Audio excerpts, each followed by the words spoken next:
gijji astritsi chiqishni boshladi. Orqasida oq. Undan keyin siz qovurug'ini berdingiz. Qovurug' berganingizdan keyin necha kundan keyin qorni og'rishi boshladi? 5-kun bo'ldi. Yo'q, 2 kun bo'ldi og'rigan. Menga 2 kundan bo'ldi.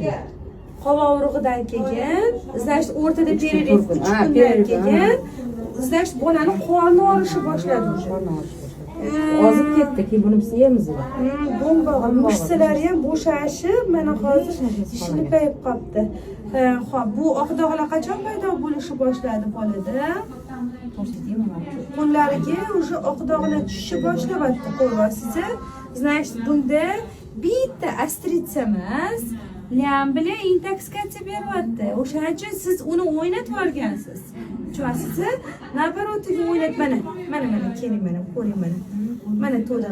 Mana to'da. Mana buni kuchaygan mana ko'ryapsizmi? Buni intoksikatsiya